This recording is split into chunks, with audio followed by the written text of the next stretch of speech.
camera stopped working. Soon as to go live, my camera stops working. Well, I guess you can still hear me though. Yes, What we it can do, hear you. folks, is your boy Charles Young here with Maryland Live on the Voice of College Football. We are about to talk big stories here in the University of Maryland. But first, I want to say hello to my co-host, Professor G, the OG. Mark Ray, how you doing today? Good to be with you, Chuck. Glad to see you came out of the black. Yeah, that was so weird. It's like everything was working perfectly. Next thing you know, boom, it switched it up. As soon as it go live, the magic of magic technology we have here, Yeah, with StreamYard, but I you're digress. getting ahead, So you're getting ahead of yourself. You don't yeah. fade to black until the end of the show. Let me say from black back to black. Right. Anyway, All right. So Mark, so how you doing today? What's new with you this week? man, big week, man. All over the place. Mostly on the side of the campus that's known more for basketball here in Terpland. You had two players that were drafted. Uh, you Derik Queen, who hit the big shot in the NCAA tournament. Uh, he's gonna make the team in New Orleans. And if I'm Zion Williamson, I go to the Fat Farm and to the health food store, and I start working out because you may have seen it on social media. That Derik Queen is a dog, man, Hmm. and he plays hard. I mean, he's got a nice demeanor. I think it's a great landing spot for him. Uh, the few, the proud, the Wizard fan. Here's the deal: Troy Weaver got let go and got a job in the front office of New Orleans. Derik Queen's uh, good friend is Troy Weaver's son. All Hmm. right. So it was like a no-brainer. I mean, if he stays there, maybe you have Derik Queen. I think that Derik Queen would have brought a lot of people from either side of the parkway to DC to watch him as the homegrown kid. Didn't work out that way, but I think he's in a great landing spot. I think he's going to do real well. Feel kind of bad for Juju Reese, Angel's little brother, who didn't go into the second round, but I think he got skills. And I mean, that's one of those dudes that you could see at the very least on a two-way deal in the association, to play in the The G League, minors, get the call up type deal yeah, in the yeah, G League. So, hmm I think he'll get his yeah. You can get go play for the Go Go's, the G League level. So, for a but minute. for a minute, yeah, definitely. So it's another way to keep that local talent local. So, Right. but we'll get more into that NBA draft because I have a couple things I am slightly irritated by the Wizards not making a move for to trade up, but we can get more in that later. But first thing I want to talk about today is some preseason projections for the Maryland Terrapins. I came across this article on Yardbarker by Trent Noop or Nop, forgive me the pronunciation. He's talking about how after Maryland last year started 3-1 and finished terribly with a 4-8 record overall. It was obviously the quarterback play was huge, but they had a Big Ten's worst defense as well. And there is a quote he went to from CBS Sports Tom Fornelli. He says Maryland at best case scenario will be 9-3, shooting for a spot in the college football playoff. And if they give the reins to Malik Washington, the true freshman quarterback, the offense is probably going to take a step up from what they did last year. However, on the contrary, he also says the worst case scenario is 3-9 because they did have the worst defense in the Big Ten last year, and we had to look at that revamped coaching staff on the defense and some recruits that came in, some transfers that come in. How much better will that defense be this year as opposed to last year? So, what are your thoughts of these two predictions when it comes to being as good as 9-3 and as bad as 3-9? Wow, I think it's somewhere in the middle. I Mm-hmm. really do. And there's so many question marks to your point on defense. Um, you're bringing in new schemes, you're bringing in new talent. It stands to reason it's going to take that time for that talent to, I guess, mold into a unit. Mm-hmm. I think going back to last year, it was such a cream puff schedule the first month of the season. And Mm-hmm. I never thought, even when they were winning those games, and some of those games that were played on the cream puff schedule were a little bit too close to call. So the thing that stands out for me is that the biggest question mark, and we all know offense sells tickets, defense wins championships. Maryland's got to get marketably better because you can't outscore Ohio State. You can't outscore Michigan. You know, it's going to be a challenge to outscore USC. You can't take Northwestern lightly anymore. You know what I'm saying? Illinois is coming back right now. So 9-3 is rich. 3-9, I'm not quite ready to go there. If I were to set a line, if you will, only for chance here, we're not encouraging, I'd be shooting somewhere around 7.5. You know what I'm saying? I just, too many question marks on defense. And I just don't think that you can, no matter how good Malik Washington is, you don't want to put him in a bunch of shootout games. And Maryland doesn't have enough offensive weaponry to win those shootouts in the Big Ten that we have seen to this point. Still, you got to get stops. Stops equal win. I just don't know if they can get enough stops to approach 9 wins, especially with the hellacious gauntlet that this conference is right now. Once you get into the conference schedule, it's murderer's row. And I'm interested to see in the trenches if they can man up. Well, they did bring in Ted Monachino from who used to be a defensive coordinator for the Baltimore Ravens. He's coached the likes of Terrell Suggs, Khalil Mack, Elvis Dumerville, C.J. Mosley, some great, and he's also, like I said, the outside linebackers coach as well as defensive coordinator. And they also have Azir Abdul Rahim, who's going to be the co-defensive coordinator, associate head coach of defense, who does the cornerbacks. And lastly, on the defensive line, they have James Thomas Jr., who's coaching the safeties, and Zach Spavital, who's coaching the inside linebackers. And then you have Corey Luget, who's doing the defensive line. A lot of these guys are in their first, second year as coordinators and coaches for the team. So I'm assuming it's the gelling process. That's what I'm talking about. Yeah. You learning systems on the fly. You learning teammates on the fly. And see, that's the thing that people don't talk about with all this free agency that's going on in college sports right now. Those of us OGs remember back in the day where you want to have a great freshman class because you knew they were going to be together for at least 2 to 3 years. What we have right now is almost like hockey lines. They're changing on the fly after every season, thanks to the transfer portal and better NIL money. So Maryland's in a quandary right now. And then, this is a season of transition. And I think we got to temper the expectations before we start looking at 9-3 as realistic. This is the year that if you win 9 games, you want to be shocked like they were at, say, Indiana last year, right? Nobody saw that coming. And Maryland's kind of in that position, although they have an incumbent coach, right? And then Signelli just came down there and was like, boom, I'm changing it. It's going to get down like that for real. I will say this offensively, from a scheming standpoint, I think the team's always going to be in good position because of Pep Hamilton. I'm interested to see how quickly the football IQ for this defensive unit comes together with a guy who's going to bring some, pretty aggressive concepts.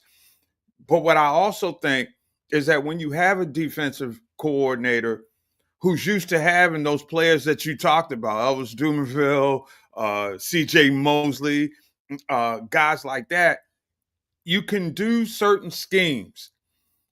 I don't know if Maryland has the talent on that side of the ball to be effective in those schemes. And that's another growth process that Terp fan has to be aware of. It's a season on the fly, and I think we got to really temper expectations. You'd like to see a run at the college football playoffs, and at the very worst, you really like to land in a good bowl game. Now, how you judge good bowl games these days, I don't know, because anything that's really overwhelmingly significant is now a part of the college football playoff. But whatever the case is, man, I think nine is a stretch. Three might be underselling them because I think they got a couple of top of the season FCS division games. and you would figure that they're going to have enough talent to win those. So that should give you 2-3 wins in the early half of the season. It's the conference that I'm worried about. And this is a team that's going to need those games against outside opponents just to get a feel for how they're going to execute when the real bullets start flying when they get into the conference schedule. Yeah, you can't sleep on those FCS schools, man, because they've had a history of, especially early in the season, upsetting the so-called big brothers in the FBS when it comes to the level of competition. Like I said, what's his name? CI from Indiana came from FCS. James Madison. He Right. showed you how to build a program, and it's doing the same thing in Indiana.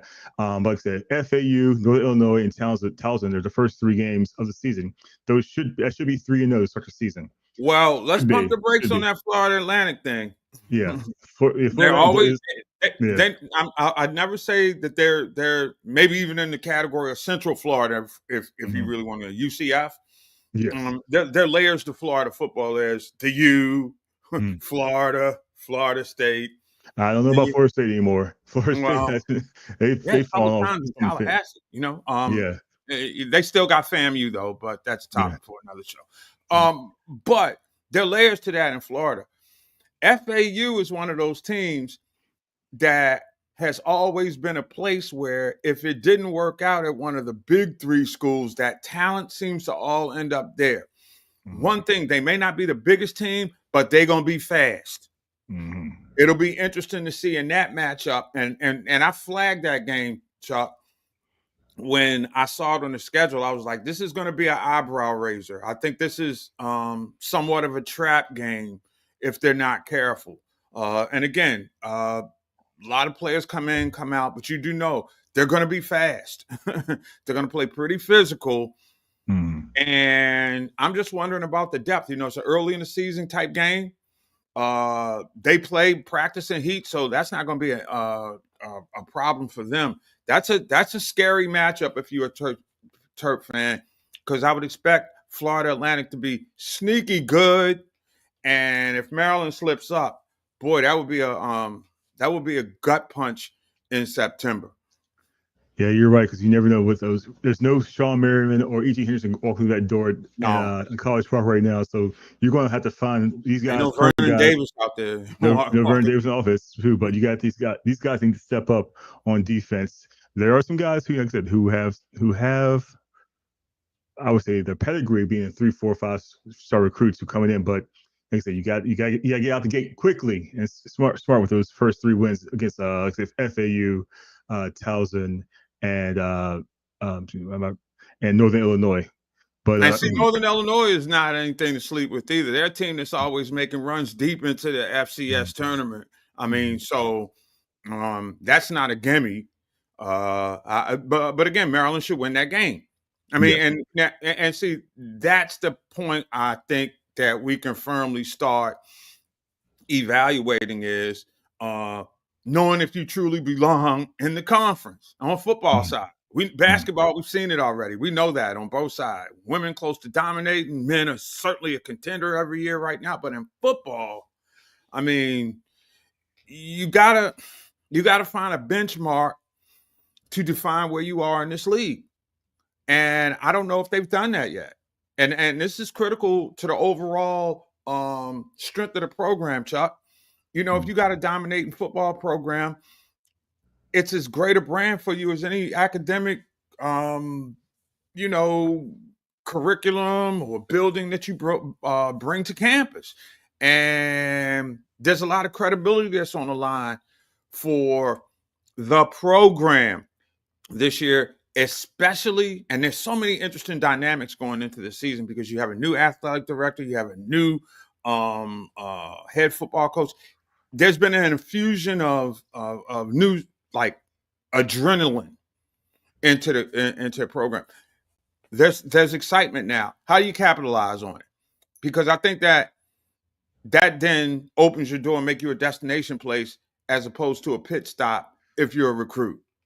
And I think that's what this is a big moment in the program's history. This particular season, in my opinion, as we get closer to it, boy, That if it bottoms out like it did last year, I think there'll be some change.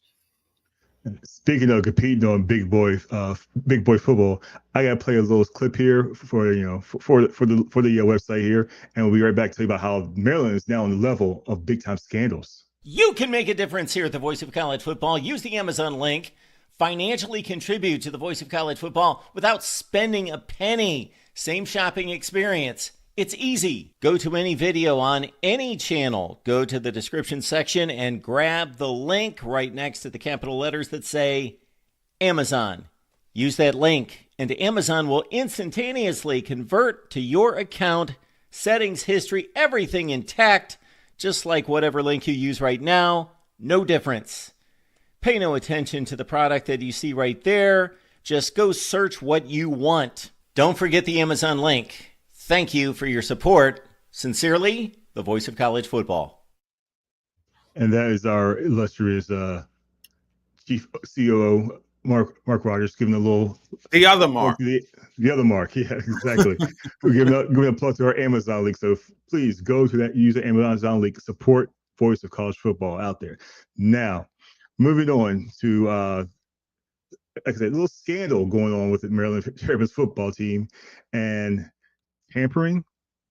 Is Maryland now trying to be a big boy school football team by tampering with players? As there's a news going out about kicker Sean O'Hare, who is transferred from Richmond up to the University of Maryland, and then Richmond Spire's coach Russ Huseman said accuses Maryland paying him $50,000 to leave Richmond to come up 2 hours up the road to University of Maryland. Is Maryland literally paying the kickers to transfer? The kickers. Well, this is what I find so interesting about this. Mm-hmm. Mm-hmm. We're in the days of the Wild Wild West as far as college sports is concerned, right? Mm-hmm. Mm-hmm. How can, in the world of NIL, can we have any kind of charge being levied by anybody when there are no rules? Yeah. I mean, it's like you're charging somebody or alleging that there's some impropriety going on when there are no longer rules. Mm. Now, I'm not condoning, breaking the law, but when there is no law, how are you going to accuse somebody of tampering? What is tampering these days? I mean, tampering goes on all the time. Don't you think that the coaches on other teams that work with the agents in many cases of players, if it's not working out on their campus, they're making phone calls? That's tampering, right? So I think this is the most convoluted nonsense of all the nonsensical things that I've seen written. It's crazy. And to think, if you were going to tamper for a player, you don't tamper for a kicker. I'm sorry, you don't. You just go overseas and find somebody, or go to Mexico and say, "Hey, kid, I'll give you a college education if you kick field goals instead of soccer balls." I'm just saying. Really, it's so. We're talking a kicker. Tampering for a kicker from the University of Richmond, a kicker, not an offensive lineman, not a quarterback, not a game-changing running back, receiver, a kicker, for real? For real. I mean, you really have to have no life. Really. If you can't keep a kicker, oh my goodness. Sometimes, man, again, there are no rules. What are we following here? I just, look, if somebody's so scared, and we're talking about a kicker from the University of Richmond, okay? I just don't get, it just sounds like somebody's feelings were hurt. Now, anybody who's playing intercollegiate athletics at the University of Richmond, with all due respect, and they get a chance to come to College Park, Maryland, with a full ride, it's a no-brainer. Sorry. It's just like it is. You, Maryland, and I don't want to sound like a homer here, but the numbers just add straight up. If Maryland's going to pay somebody, they're not paying anybody to come up or, from University of Richmond because they a Big Ten school, okay? They're going to be paying and we'll talk about this later in the show, they're going to be paying their student athletes NIL money through PayPal now. Okay. And Why? speaking of $50,000, you know how much that is? That is 4 years of tuition. For somebody who just graduated not too long ago, $50,000 covers your tuition for 4 years, barely. So I don't know what the claim is, but one thing I found interesting about this guy, Sean Hare, he came up playing Gaelic football, which blends soccer, basketball, American and Australian football together into one sport. So I want, for those who are watching out there, I want to play this little clip of what Gaelic football is and how and It's how rugby, crazy isn't it? it's more than rugby. We're about to show you here in a second what it's like. 1 second, here we go, and this is how the rules of Gaelic football. Nin explains the rules of Gaelic football. Gaelic football is an Irish sport played with 2 teams of 15 players each. The game is played on a field that's generally a maximum of 145 metres by 85 metres. These are the goals, which are 6.5 metres wide, and the crossbar, which is 2.5 metres above the ground. Unlike in soccer, the posts extend above the crossbar, just like in rugby. The exact same goals and field dimensions are used in hurling.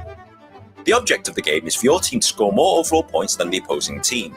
To score, a player must kick the ball into the goal or over the crossbar. If they successfully kick the ball under the crossbar into the net, this is a goal and is worth 3 points. If a player kicks or fists the ball over the crossbar but between the posts, this is a point and this scores 1 point. The game is played in 2 30-minute halves for a combined playing time of 60 minutes. High score at the end of time wins. Any game that results in a draw must be replayed. Wait, there's more, isn't there? Oh yeah, Gaelic football looks complicated, and moving the ball around the field is the most difficult part to understand. There's a lot of things you can and can't do to move the ball up the field in Gaelic football. You can move the ball by kicking it out of your hands, kicking it along the ground, and running with the ball in your hands so long as it's not more than 4 steps. If after 4 steps you want to keep the ball, you must hop the ball off your foot to be eligible to take another 4 steps. This is known as soloing and is the equivalent of dribbling in soccer. You can also choose to solo the ball by bouncing it from the ground, but you're not allowed to do that twice in a row. Therefore, most players alternate between hopping it from the foot and bouncing it on the ground. A player can catch the ball with his hands in the air, a player can hand pass to a teammate where you slap the ball with an open palm, and a player can fist the ball where you strike the ball to a teammate with a clenched fist. However, a player cannot touch the ball on the ground with his hands or lift it with his knees. And a player cannot throw the ball. There are 15 members of the opposing team who are trying to take the ball away from you so that they can score themselves.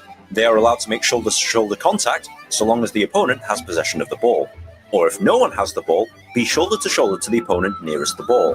They're also allowed to use their hands to block shots or to knock the ball out of your grasp. If you're used to Australian rules football, this may seem very familiar, but there's a few other things that you'll need to understand before playing or going to a game. For example, free kick. A free kick is a restart in play, usually after a foul. If a foul occurs, a free kick is awarded either at the spot of the foul, where the ball lands after a foul, or the 13-metre line for fouls inside the 13-metre area. A player has to declare whether to play the ball out of his hands or from the ground. Foul. If a player commits any of these infractions, a foul is assessed and the other team is awarded possession of the ball by way of a free kick. A player can also be cautioned with a yellow card, sent off with a black card but a substitute may replace him, or a red card where you are sent off the pitch without a substitute replacement. Penalty kick. If a foul was committed on a player with a legitimate chance to score, a penalty shot will be given to the attacking team. The ball is placed on the ground at the 13-metre line and only the goalkeeper can guard the net. Just like in soccer, it's 1 kick only and any goals scored count towards the overall score. Substitution. A team is allowed to substitute up to 5 players per game. Very similar to soccer, the players must wait in the substitution area and players must enter or exit at the designated area only, and only in a stoppage of play. To the uninitiated, Gaelic football seems ridiculously complicated, but once you understand the rules, it becomes a pretty cool sport to watch. If you found this video at all helpful, please like, share with your friends, comment, rate and subscribe. It takes me ages to make one of these things, and good karma is very much appreciated. Big up, Sim. That's very enlightening. Yeah. So am I to understand that the kicker from Richmond was a Gaelic kicker? Yes. Yeah. He was. Now you understand why Maryland was tampering then. Yeah. I mean, because think about it. No one suspects I don't expect the Spanish Inquisition. The kicker could be that, he's playing physical ball, so he can be a trick play guy. Like you think about, hey, the kicker's going about no big deal. And if you know he holds the ball, runs in for a touchdown. You never know.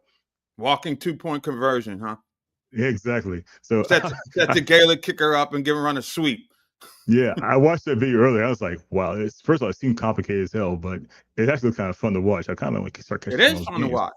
Yeah, so like I said, so that's the where he's coming from being a player who's involved in every play to just being a player who's only involved in one type of play or two types of play, kickoff and field goals every game. So that's interesting to see what happens when he comes here to play football in Big Ten country. Well, I mean, one thing about it is it does maximize the scholarship. He can go several ways. Mm-hmm. I mean, let's be real for a second. He gives you a weapon, believe it or not, for onside kicks. Exactly. I mean, exactly. think about that for a second. If you can design some special teams plays for that guy, because I mean, let's be real for a second. Sometimes you just got to change the momentum of a game with a trick play. He looks like that's the kind of guy that's a trick play waiting to happen. And if he's got hands enough to where he can catch the football, and definitely got to be tough enough to take a few hits. Remember, they don't play with pads.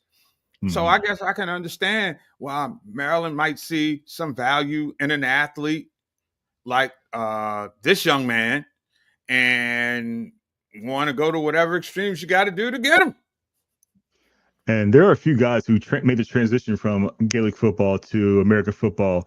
Ross Bolger from Idaho State, Ronan Peterson from Monmouth, and a couple other guys, Charlie Smythe, who's currently competing for the kicking job in New Orleans, and Mark Jackson, who's invited to rookie camp last year for the Carolina Panthers and the Pittsburgh Steelers. So, you got to be a tough dude to play Gaelic football. Yes, exactly. So, but yeah. I tell you what, if we stuck somewhere and we're in the middle of a bar fight, I want him on my side.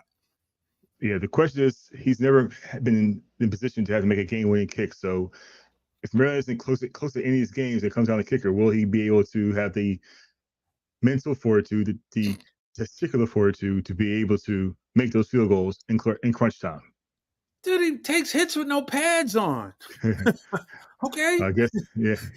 That does count for something, at least to me. Yeah, you're right. He think he's got it. So, but awesome. So we're going to do one more clip from our illustrious CEO about Amazon, and we're going to talk about the NBA draft that happened last night. You can make a difference here at the Voice of College Football. Use the Amazon link. Financially contribute to the Voice of College Football without spending a penny. Same shopping experience. It's easy. Go to any video on any channel. Go to the description section and grab the link right next to the capital letters that say Amazon. Use that link and Amazon will instantaneously convert to your account, settings, history, everything intact, just like whatever link you use right now. No difference. Pay no attention to the product that you see right there. Just go search what you want. Don't forget the Amazon link. Thank you for your support. Sincerely, the Voice of College Football. And again, the Voice of College Football. Please support the Voice of College Football through Amazon. But next, Mark, we had a little NBA draft last night. The last 2 nights. Yes, 2 nights. Let's just go there. Yeah, the projections. They like the draft so much they gave us an extra night. Boy, did we need that. Yeah, they're trying to make the NBA draft like the NFL draft, but it's not going to happen. I mean, the NFL draft is so many different players, so many different storylines they can use for each player drafted, from like the first overall pick to the last pick. Mr. Top pick or to Mr. Irrelevant. There's so many more storylines in the NFL draft than the basketball draft, because also you have more. I don't know now. With all the infusion of foreign players and basically babies coming into the association, and I'm beginning to think that that's probably has something to do with a lot of the injuries that we're seeing on right now. But we'll stand on that soapbox some other time. Yeah, well, I believe that college football makes the NFL draft more relevant because the fact that people who watch college football also watch NFL, so you follow these guys for 3 to 4 years in college and see where they go into the pros. Or like basketball, you see maybe a guy who had 1 year at college, or maybe went to across overseas to play for that 1 year before that 1 year gap between being able to draft it from high school to NBA. So you don't get to know these guys. You don't know the foreign players as well as you would the college players. Now, obviously, with technology You these don't know days, the college players now because they're one and done. yeah. Cooper Flag in and out. Yeah. Well, people know who he was. He played at Duke, and if you play at Duke, they're gonna know who you are. Yeah, but But what I'm saying is, if you're gonna know his name and his brand through Duke, but now he's gone from Duke. You know what I'm saying? Yeah, that's true.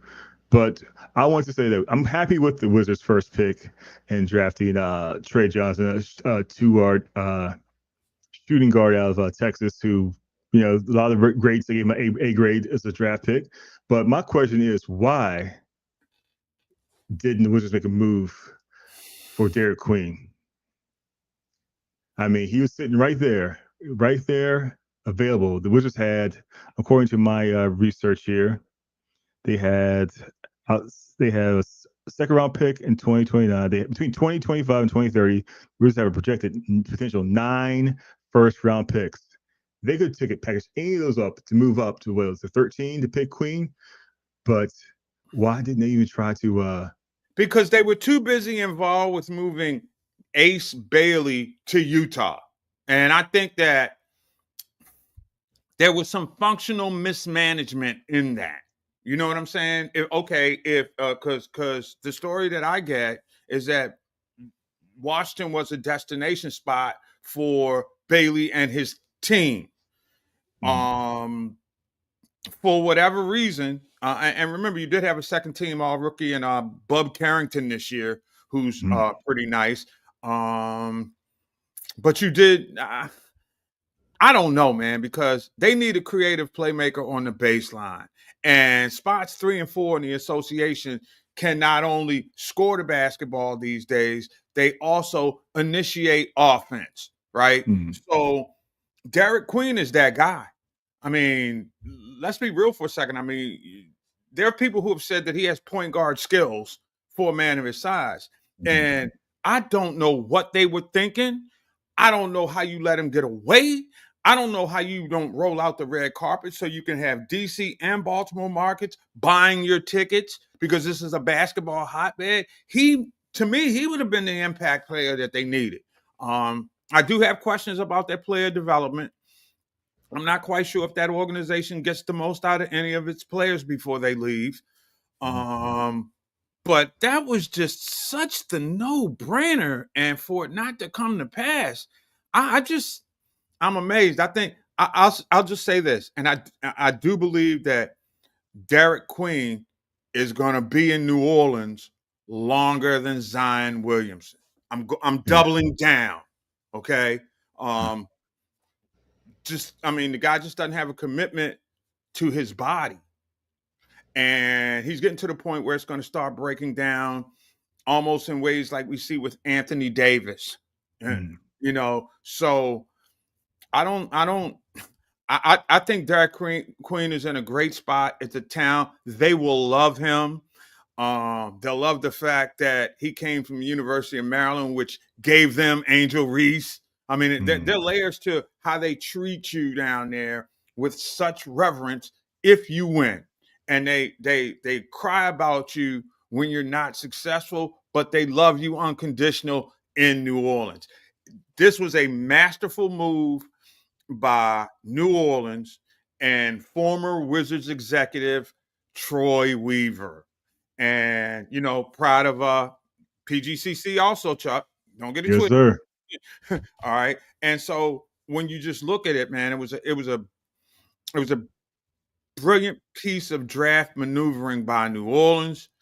It was also disappointing that there was not enough front office foresight when you had all those draft picks that you mentioned to take a kid who had proven just because he was from around the way, he could play. I mean, you know, there was no doubt in him. Everybody knew, you know, the freshman kid at Maryland was going to be one and done. And he came in and he delivered. He showed that he wanted to he got better. His moves got better. His work ethic is unbelievable from what they tell me. And when the game is on the line, the guy wants the shot. You know, he had one of the most iconic shots in the history of Maryland basketball in a tournament for them to get to the Sweet 16, and you just let him walk. I don't. I will say this, with all due respect to the Wizards organization, they are the most confounding organization in pro sports. I have never seen a franchise take what is naturally and organically a basketball fan base and has not delivered a product through change of ownership. When Michael Jordan was making his cameo appearance before he retired, it just, you had the days of Gilbert Arenas. What can you say, man? At this point, it's like, thank God for the Mystics. Yeah, the Mystics have turned it around this year. But another thing that irritated me about this thing, they traded back after drafting the point guard from Florida. His name escapes me right now. It was a big night for the SEC as far as that's concerned. I said, where is it? I'm sorry, I had it right here. Walter Clayton Jr. Yeah, they drafted him at 18 and traded the rights away to pick up another 6'8" skinny wing player. And Will Riley, who's like 6'8", but he's like 150 pounds, soaking wet with cement shoes. So, Chuck, they could have gone. Championship teams have talented people in their front offices and on their benches. Sometimes you have to question the front office talent as far as the NBA operation is concerned in Washington. I think just stepping back on the outside and not having any inside information, it just looks like that infrastructure is built for the hockey franchise to survive, because it's amazing how the hockey franchise seems to always make what's on paper the proper move in terms of who they draft, who they bring up, who they acquire on the fly, how they won the championship. Now, I don't like the way that they did that coach that won them a championship, but I just see that commitment of that team's ownership, Monumental Group, as being more committed to the Capitals than they are to the Wizards. I don't know what the deal is with scouting and front office and personnel evaluation, but my goodness, it didn't cost their scouts a cent to go, about 20 minutes away from the arena down there to College Park and see the kid. And the fact that one of his Troy Weaver's kids is his boy. Okay, that's what gets me. So I'm happy for the kid. New Orleans fan is gonna love him, and I think he's, something. Derik Queen is perfect for that city to be one of the revered faces, and dare I say it, if he leads them like I think he could, he will be as revered as, say, Archie Manning and Drew Brees. And it should be Zion Williamson in that role, but Derik Queen is going to handle this professionally. Difference between Zion and Derik. Zion come from the school of hard knocks, the mean streets of Baltimore, St. Francis Academy. Hey, man, that's not the fate of heart, bro. It really isn't. It's across the street from a jail. All right? Yeah. Let's be clear. Yeah. You go, yeah, that's right. You coming out after practice, you see in the jail. Yeah. All right? He tough. Zion grew up in South Carolina, mama's boy. Let me take care of you, baby. And he's carried those spoiled ways into his professional career. I like the guy's game. I would like to see him do better. But I tell you what, I firmly believe that what went on in that war room went something like this. It was like Troy Weaver was like, if Derik Queen is there, we got to find a way to get him. And that way we got a plan B for if Zion's never the Zion that he said he was going to be. Because they're going to try to get out of his, second blow-up contract. And I think Derik Queen will be the player in waiting. But what could be scary is if both of them are out there on the floor together, you could really have something. So it was a no-brain deal by them, man. I just think it was wondered, and it was a head scratcher for me if you're a Wizard fan. Yeah, let's hear from Derik Queen in his first interview with the New Orleans Pelicans. Okay. How much were you able to communicate with the Pelicans during the pre-draft process, and what are your thoughts about joining the team? Feel like I probably talked to them the most. I'm pretty close with Troy Weaver's son, so I used to call him and just make jokes with him about me going to the Pelicans. But I'm excited to finally be a Pelican. What can you bring to this team? You feel like? I can bring winning. I feel like I won everywhere. I can fit in wherever, be a facilitator, score, defensive player, wherever. I just want to help the team win and have a long career in New Orleans. Well, think of this team with Zion and also tonight drafting Jeremiah Peters.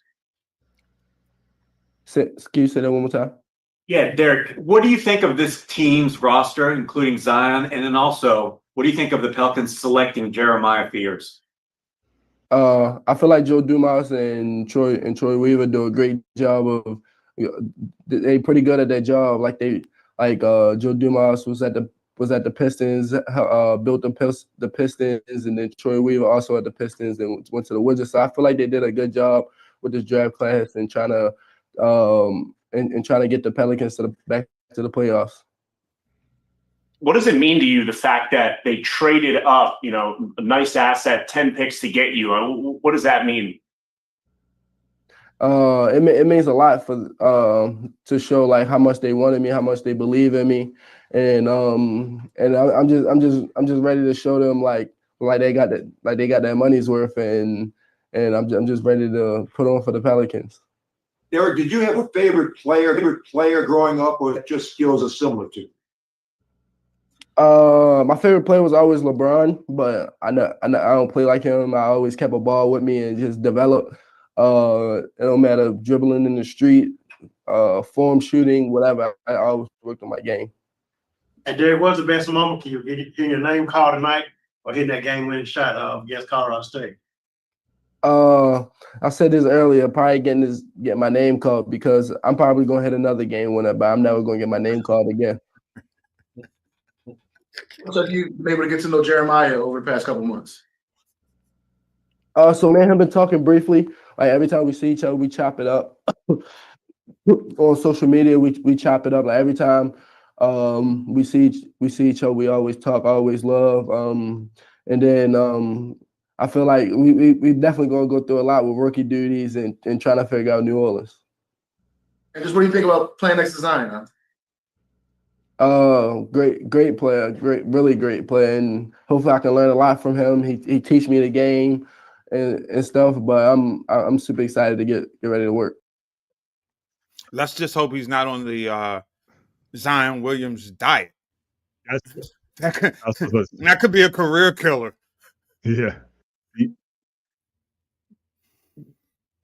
Yeah, it could be curricular, man. So you don't want these two guys to end up being like the Fat Boys and Crush Groove. No. I don't think that's going to happen with Queen. I'm again, the kid behind that like gregarious, youthful smile is quietly, when he stepped on the floor, a killer in a good way. Okay, let's be. He is not scared. He's not going to back down. Some of those places he played, in the city, just harden you for the game of life on the east side of Baltimore. So, I'm proud of that kid. And the thing that I really loved the most was after he hit that shot, he goes on national TV and they asked him, what gave you the courage to hit that shot? And he said, I'm a kid from Baltimore. I've been through a lot tougher stuff than that, or something along those lines. And I was like, that was the moment. And I told my wife at that time, I said, this is a kid who just became a lifetime hero in the city of Baltimore for that one statement. And for him to be carrying the mantle, it's just going to be amazing, man, because you saw what the question was, him and Zion playing together. That could terrorize. If it works and they stay healthy, New Orleans could be a sleeper for a playoff spot next year, contending out west. I don't think they have enough to win it, but I think that they could definitely make a run because Derik Queen's a special talent, man. You don't find too many kids his size that have point guard skills and can shoot.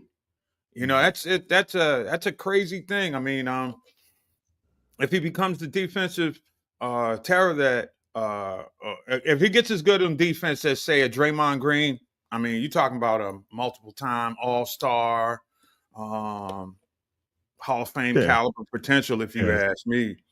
At 6'10", 245 too, man. It's a big body down low who can go outside.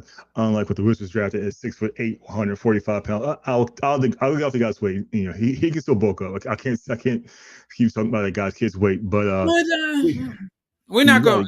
I don't want to turn this into the bad session, so I'll say that you can follow me at the Sports Groove on social media. I think that's the forum where I'm gonna. But it just as a parenthetical thought, I will say there's another team that got a big man that got better last night, and I think that the Sixers getting Janai Broome might have been a steal of the draft. You get a player that was a top 3 player in National Player of the Year contention for most of the season last year. 6'10", athletic, can run, has some decent post moves, but most of all, he's an athlete. And you take an athlete like that and you turn him into a basketball player, that makes Joel Embiid expendable. Now, I don't know what the machinations of the salary cap are and how you could get out of that deal, but the rumor I hear is that once he got his big money and started feeling nags and pains, Embiid wouldn't play. And there are a lot of people in that locker room that don't like him. They've got a backup plan. He's not offensively what Embiid is, but what is Embiid other than injured? You feel me? Yeah. Yeah, no doubt. But speaking of people getting paid, getting the money, right after this little clip, one more time from Mark Rogers, we're going to talk about who's getting paid and how they're getting paid right after this. You can make a difference here at the Voice of College Football. Use the Amazon link. Financially contribute to the Voice of College Football without spending a penny. Same shopping experience. It's easy. Go to any video on any channel. Go to the description section and grab the link right next to the capital letters that say Amazon. Use that link and Amazon will instantaneously convert to your account, settings, history, everything intact, just like whatever link you use right now. No difference. Pay no attention to the product that you see right there. Just go search what you want. Don't forget the Amazon link. Thank you for your support. Sincerely, the Voice of College Football. Hey, Mark. That's right. Let's say Mark's got to get a turbo helmet. Where's the turbo exactly. helmet? Where's the turbo helmet, Mark? He's got to update that video for us. But speaking of getting paid, though, as we heard from a CNBC report that the PayPal will be the official paycheck service for the Big 10 and Big 12 conferences. So now the fact that it's been legalized to pay college athletes directly versus doing the old school way, which is under the table or NIL, they're actually getting paid directly from the school. So I've used PayPal. You've used PayPal. I'm not the biggest fan of the service, but it is something that you can use digital payments for. Talk about how this is going to affect college ball in general when it comes to moving on with, getting that paycheck. Plus, it can be monitored, taxes coming out of it, et cetera, et cetera. So how is PayPal going to change paying athletes legally, that is, in college football? Probably just a faster way for them to get their money and not having to deal directly with having a full-fledged bank account and balancing it and all that kind of stuff. I think it's a good idea because, hey, let's be real for a second. Kids of today are doing a lot more stuff electronically that we're just old school and uncomfortable with. And one of this is electronic cash transactions, cryptocurrency. So it only stands to reason that you pay NIL money now through what are primarily dollars and cents portals. And you move to the point where sooner or later, I think it's going to be, Bitcoin or something like that. I really think that the model by which people are getting paid is going to change dramatically. And, Big Brother's watching you in so many ways right now. And this is just another one to make sure that you stay on point, because I'm sure that they want to make sure that the kids are paying their taxes, because these are enormous sums of money. And it just gives Uncle Sam a chance to, get his hand there, keep him clean. And I think it's anything that makes it easier for a student athlete to control his own or her own financial destiny, I'm down with, as long as they are smart enough and understand all the inner workings of what's going on. And in the grand scheme of things, as I understand the infrastructure for NIL, with schools having general managers and financial types who make decisions and help them craft their financial portfolios, all that's a part of your scholarship now. So if you're getting your money coming directly to you, and they already have a provision in place where they've given you some financial advice or financial infrastructure to begin your investing, creating your portfolio and stuff like that, I'm all good with it. Because I remember, when we were in school, athletes were hungry on the weekend. So they've got to be held accountable for that. But I do like the fact that, you make the money, you got to be responsible for what you do with it, Yeah. Well, let's take a listen to the CNBC report about this for a few seconds. It's an 8-minute segment, so we're not going through the whole thing, but we're going to try to listen maybe 2 minutes or two, see what the CNBC had to say about this. PayPal is announcing right now, it's teaming up with the Big 10 and the Big 12. Are there exactly 22 teams? Is that more? That's like the S&P 500. Yeah. To enable college athletic departments to pay their student athletes directly through the financial platform. This comes after the landmark June 6th court ruling that allows schools to directly compensate student athletes starting on July 4th or July 1st. July 4th just comes out, doesn't it? Joining us now to make the announcement first on CNBC, PayPal CEO Alex Chriss and Big 12 Commissioner Brett Yormack, and Venmo's involved. I want to go back to college and get involved. An athlete. Yeah. Oh, that's right. You have to be an athlete. That cuts me out. Who wants to talk about how this came together? I guess I'll start. Okay. First of all, thanks for having us. You're welcome. And I'll also start by saying there's never been a better time than right now for collegiate athletics, for all the right reasons. And there was a landmark settlement recently where, for the first time starting in July 1, we'll be revenue sharing with our student athletes. And it does usher in a new age for collegiate athletics and our student athletes, and we're incredibly excited about it. Over the last 14 months, we've been on an incredible journey with PayPal, trying to find out where they could enter the ecosystem.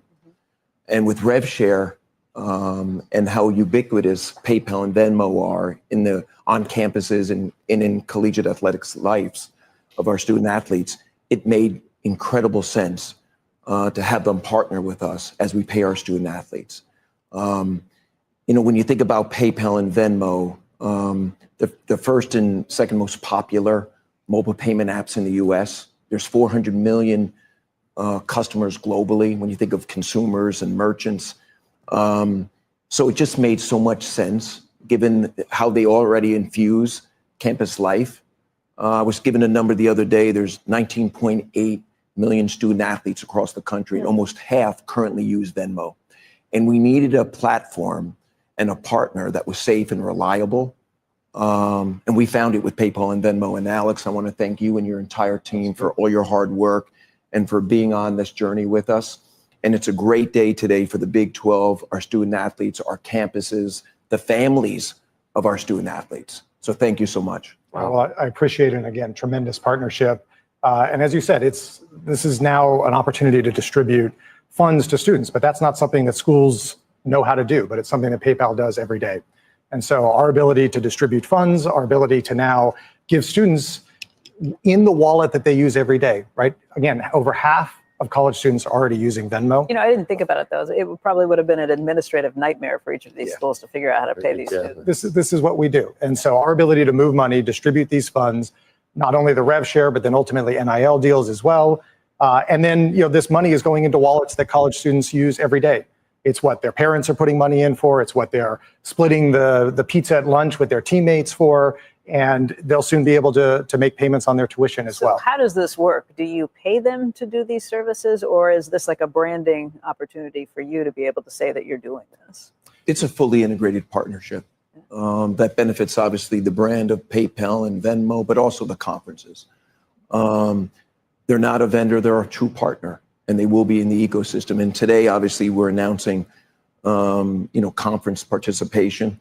But I would imagine that over time, this partnership will be infused throughout campuses all across the country. So that means you're not paying them. It's a partnership, and they get something out of it too. What's that? You're not paying them to do it. No, we're not paying. Yeah. No, and think about the partnership where you get the branding. And on top of that, so think about the branding. Not only is this for college students on campus, but think of all the alumni that have come to these amazing Big 12 schools. We'll be offering Venmo debit cards. Just for the student athletes, or is that for this is for anybody who anyone? wants to get For anyone on campus, any alumni that can come in. You did that and for me, sign up. didn't you? Absolutely. That's why you asked. Colorado, they're right there for you. We've got them for every one of the schools to be able to allow a student to be able to come in, an alumni to be able to come in. This is great branding for us. And again, this is the financial instrument for the next generation. And we even have one at the conference level, which we're excited about. But it's a great day for the student athletes, and I am sure other conferences are going to embrace this opportunity. I was told last night the ACC is up next. So you're going to see this program roll out across campuses throughout this country. And I think it's the right thing to do. And again, did you go to them or did they come to you? Well, that's a great question. When I came on board at the Big 12, I wanted to try to create some meaningful strategic partnerships that could integrate what the schools are doing with the conference and go into the marketplace with a real good business solution. And we started talking 14 months ago. We weren't intending to land where we did today, but it's a great brand. Alex had just taken over. They were looking to reimagine and reinvent their business, no different than we are. I mean, you've got the demographic that everybody wants. Young people at the start of their career. It's a young, very coveted demographic. Yeah. It's a great point. And they're already culturally relevant and connecting with that demographic. So that was ideal for us. But it's a very strategic partnership. And I think you're going to see us do more and more things like this, where campuses and the conference come together and provide great brands with solutions like we have here with PayPal. That's a heck of a pitch. Yeah. But for real, 100%, I agree with all of it. And you take a certain level of responsibility off the institution to ensure that the kids are getting their compensation in a fast, timely manner. Nothing worse than waiting for your check. And at least now there'll be direct deposit and things like that. And I think, like I said, it's the way that the world is moving, Chuck. I mean, the days of the good old-fashioned Washington dollar bill, Lincoln 20, nah. It's going by the wayside, my friend. So, something. Words. What? Direct deposit. Yeah, well, words. That's what they're doing with Venmo. That's what they're doing with PayPal. It's being, instead of your bank account, it's your card. You guess you're carrying your bank around, your card with you, or I don't know, man. But whatever the case is, I do like the fact that kids are also boom. People are all about the whole, touch pay too. So there you go. Another way to even though another way to get that make your payments. You don't have to dig in your wallet, find your card. You just go boom. These digital wallets these days with Apple Pay, Google Pay, whatever pay. Right. Whatever. Because most of the time you go to a store, people don't even know how to count anymore. No. Even though it tells you on the screen how much change you get when you type in how much money they give you. Well, you know how it is, man. If you happen to have a coin in there and something that's 10.05, and you give somebody like 11.05 and expect them to get $1 back. Like, what's happening here? What? Take all that out now. No, you know. But the points he's making though is cool because the fact that it is a good way to reach the current demographic of college athlete. Because I still use my physical card when I go pay stuff. I don't like to use my phone unless I have to forget my. Sometimes I'm forgetful, forget my wallet and my debit card or whatever. I'm glad I do have the option to do it on my phone, but I'm still like I'm just scared that I'll leave my phone somewhere, and I'm at the age where gray is winning, so gotta be mindful of that. I've had plenty of times where I left my phone somewhere. It's like, no, I don't want to do that. I lose my wallet, lose my phone. You lose both. You're SOL when that one. Yes, you are. Okay. Well, this has been another fantastic episode of Maryland Live at the Voice of College Football. My name is Charles Young. I've been here with you all season long, and Mark Gray has been joining us as much as he can. He is a busy man. So, Mark, tell them how they can find you on social media. At The Sports Groove, Facebook, Twitter, Instagram, Blue Sky, and X. All right. One name, all your bases covered. And check me out on MLBbro.com. Got a special project I'm working on. And so check us out as we continue to cover the Black American baseball players in the Major League game. And I said, I am Charles Young, your host. You can follow me across all social media at Charles Young. That's CharlesNYonga. Again, all lowercase, all one word, everywhere, same thing. Wow. X, Facebook, Twitter, Blue Sky, Snap, TikTok, Threads. Yeah, I'm on Snap and TikTok too. Same thing. And still on MySpace. Bring it back, everybody. I'm telling you, MySpace is making a comeback. Come back from where? I mean, it happened, Chuck. Let it go. It's fine. Let it go. You let it go. I'm a sticker for old things. Let it go. Let it go. All right, guys. Have a great weekend, everybody. And come check us next Friday for the Voice of College Football, Maryland Live. Let it go.